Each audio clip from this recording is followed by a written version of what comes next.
안녕하세요. 대연 멘토 김정재입니다. 이 LG 이노텍 이번 하반기에 이 전년 대비 실적이 더 크게 폭발하지 않을까라고 좀 전망을 하고 있는데요. 그 이유가 LG 이노텍은 이 상저하고라는 말이 굉장히 많습니다. 그 이유가 애플에 대한 의존도가 굉장히 크기 때문에 상반기에는 매출이 저조하고 애플의 이런 출시에 따라서 주가가 크게 올라가는 그런 모습을 잘 보여줬는데요. LG 이노텍 주주님들, 현재 이 고민이 굉장히 많으실 것 같아요. 우리가 주가를 보면서 현재 왜 20만 원 이 구간을 못 넘는지 우리가 좀 집중적으로 파헤쳐 보는 게 어떨까 싶은데요. 오늘 같이 보시면 이 고가 20만 1,000원까지 딱 잘 올라와 줬는데 여기서 버티지 못하고 좀 주가가 저조한 모습을 나타내고 있습니다.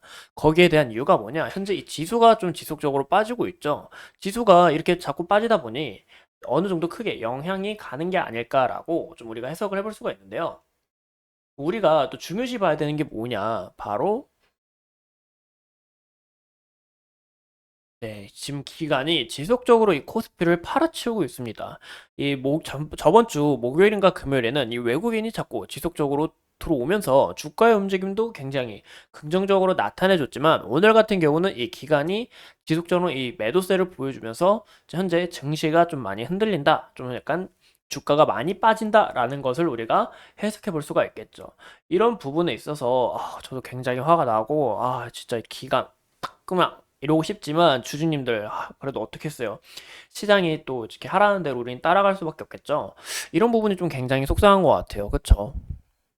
오늘 같은 경우는 또 보시면 키움하고 미래에서 좀 넉넉하게 매수세가 들어왔고 그래도 매도세가 좀 더 약한 부분을 우리가 좀 볼 수가 있습니다. 이런 부분에서 좀 주가가 잘 안정화하는 거 아닌지 좀 우리가 그런 부분을 해석해 볼 수가 있고 현재 이 저PBR 관련주 테마가 아직 안 끝난 것 같아요. 확실히 이런 쪽으로 대형주 자금들이 몰리다 보니까 현재 주가의 움직임도 이 거래 대금이 부족해서 좀 약간 저조한 모습을 나타내는 게 아닌가 싶습니다. 오늘만 해도 166억밖에 안 터졌네요. 이 금요일 같은 경우는 거의 한 300억 가까이 터져줬는데 좀 넉넉하게 이 정도 가격이 터져줘야 좀 주가가 또 긍정적으로 움직이겠죠. 현재 이 배열 같은 상태는 현재 이 역배열 상태로 좀 추세를 이어나가고 있다라는 부분을 우리가 해석하시면 좋을 것 같고 11선 저항 맞고 주가가 내려온 만큼 추후 이 11선은 돌파를 할 것 같아요. 돌파를 할 것 같지만 21선은 좀 약간 힘든 모습을 좀 나타내지 않을까라고 좀 전망을 하고 있는데 만약에 뭐 LG 이노텍을 주가의 움직임을 크게 상승시켜줄 이슈나 그리고 현재 이 증시가 살아나게 된다면 앞으로 이런 추가적인 움직임 우리가 좀 기대해봐도 좋지 않을까 싶어요.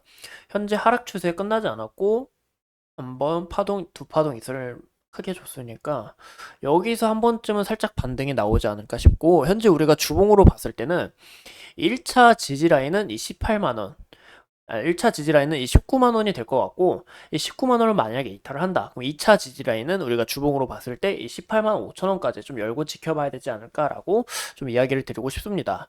LG 이노텍 같은 경우는 제가 봤을 때 이 장기적인 성장성도 좋고 그리고 또 이번 실적이 나왔었죠. 실적에 대해서도 이 전년 대비 크게 증가한 바가 있어서 이런 부분에서 이런 장기적인 성장세가 굉장히 기대가 되지만 하지만 우리가 좀 중요시 봐야 되는 거는 이게 본질이겠죠.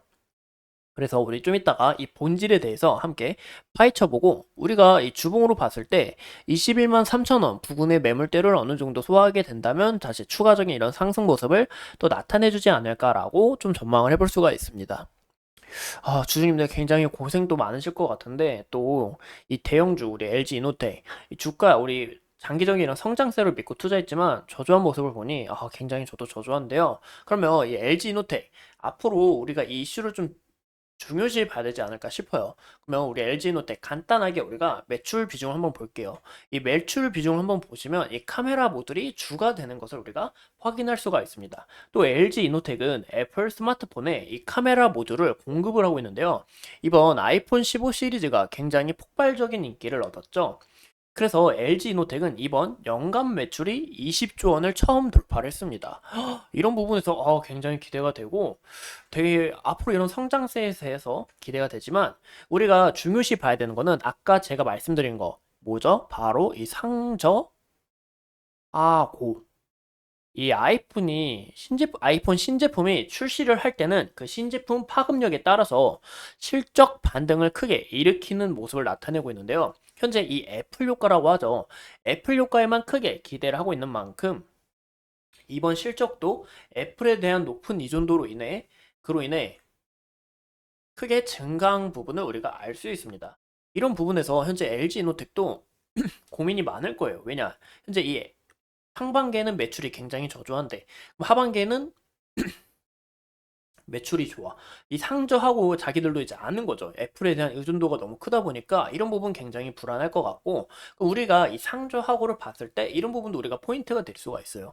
아, 상저하고 그냥 간단하게 생각해서 아, 상반기에는 우리가 좀 오기 전에 어느 정도 차익 실현을 해놓는 게 중요하겠다.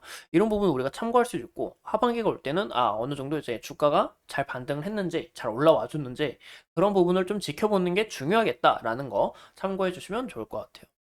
네, 보시면 이 아이폰이 15가 전년에 이제 2023년에 큰 인기를 얻었어요. 그리고 13년 만에 이 폰 출하량 1위를 달성했습니다.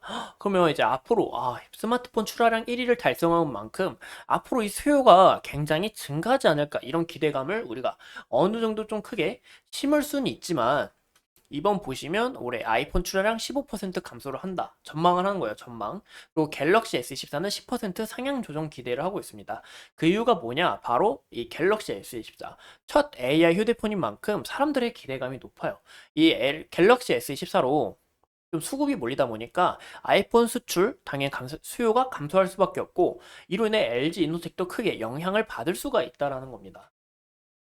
또 보시면 이 삼성폰이 5년 만에 인도 시장 1위를 탈환을 했다고 합니다. 근데 아이폰 13년 만에 아까 제가 1위를 달성했다고 했죠. 그 1위를 어디서 달성했을까요? 바로 인도와 아프리카에서 달성을 했어요. 근데 현재 이 삼성이 AI 폰을 내면서 인도 시장 1위를 탈환한 만큼 좀 크게 위기를 겪고 있다라고 우리가 해석하시면 좋을 것 같아요. 하지만 저는 이런 부분이 또 기대가 돼요. 저도 현재 아이폰을 쓰고 있거든요. 또 저는 아이폰은 좋다고 생각을 합니다. 근데 이제 죄송합니다. 이 아이폰 같은 경우 생성형 AI 개발에 연간 1조 3천 원을 투자를 했는데요. 또 이 애플표 생성형 AI는 6월 WWDC에서 발표할 예정이라고 합니다. 이 6월 이슈가 나오게 된다. 그럼 LG 이노텍 애플하고 큰 연관성이 있는 만큼 이 기대감으로 인해 주가가 긍정적으로 나아갈 확률이 높다라는 거죠. 왜냐? 이 주식은 기대감으로 먹고 또 이런 사람들의 꿈을 먹고 사는 그런 형태이기 때문이죠. 이런 부분 우리가 참고하시면 좋다. 6월 달에 이 생성형 AI 이슈가 나오게 된다. 추가적으로 주가가 긍정적으로 나아갈 영향은 굉장히 크다라고 해주시면 좋을 것 같고 또 애플은 자체 이 생성형 AI를 개발하기 위해 악약스라고 하더라고 이름을 찾아보니까 영어 네임은 이건데 AJAX 이 아약스라는 이름의 거대 언어 모델과 그리고 애플 GPT로 알려진 이 챗봇도 구축한 것으로 알려지고 있습니다. 현재 개발자 도구인 이 엑스코드에 이 AI를 적용하는 방법을 좀 모색 중이라고 하는데 이번 아이폰 16 출시일이 바로 9월 20일이잖아요. 이때 추가적으로 공개를 한다. 그럼 애플 생성형 AI 6월에 발표를 하죠. 또 6월, 그리고 3개월 20일이라는 추가적인 이런 날짜가 있다 보니까 애플도 생성형 AI 휴대폰을 공개할 수가 있다라는 거죠. 왜냐? 이번 삼성이 공개한 만큼 점유율을 크게 뺏기면 안 되잖아요. 우리가 이런 부분 좀 참고하시면 좋다라고 이야기를 드리고 싶습니다. 이번에 애플이 점유율을 크게 뺏지 못했어요. 왜냐? 비전 프로에 좀 집중을 했기 때문에 비전 프로 공개하고 그쪽이 이제 점유율을 크게 올렸지만 이 폰 자체에서는 좀 크게 위기감을 느끼고 있다라는 거 우리가 참고하시면 좋을 것 같은데 이번 AI 폰 과연 공개를 할지 근데 제가 봤을 땐 공개를 하지 않을까 싶어요. 왜냐? 연간 투자한 금액도 있고 삼성이 이번에 AI 휴대폰을 공개했기 때문에 우리가 이런 부분 좀 참고해서 LG노텍의 주가가 긍정적으로 나아가기를 기대해봐도 좋을 것 같습니다. 또 LG 이노텍 같은 경우는 회사채 발행을 했어요. 근데 회사채 발행을 했는데 돈을 어디다 썼냐? 돈을 어디다 쓰는지 굉장히 중요하겠죠? 근데 채무 상환 자금으로 825억을 썼습니다. 현재 우리가 그럼 LG 이노텍의 부채를 보자 하면 부채 비율이 굉장히 높아요. 지속적인 이 부채 높은 부채로 인해서 현재 좀 기업이 많이 흔들리고 있다. 많이 흔들리고 있는 상태를 우리가 좀 암시할 수 있지 않을까라고 보이고 있어요. 보시면 다시 보여드릴게요. 보이시죠? 자본 대비해서 부채가 지속적으로 늘어나고 있다. 이런 부분 회사가 현재 큰 위기를 겪을 가능성이 있다라는 거죠. 제가 봤을 때는 현재 LG노텍 기업 자체에서 좀 많이 흔들리고 있을 것 같아요. 현재 이 회사 자체가 현재 이런 운영상 좀 안 좋다 보니까 이런 부분 좀 약간 많이 흔들리지 않을까. 우리가 이런 부분 좀 참고하시는 게 좋을 것 같습니다. 왜냐? 흔들리는 만큼 추가적으로 무너지게 된다면 주가도 당연히 부정적인 흐름을 줄 수 있기 때문이죠. 우리가 이런 부분 좀 참고해서 자금의 사용 목적을 어디다 썼는지 이런 부분 함께 보시면 좋을 것 같습니다. 이상 이 LG 이노텍에 대해 함께 알아본 대연 멘토 김정재였습니다. 오늘도 이렇게 소중한 시간 내서 영상 시청해주신 점 감사합니다.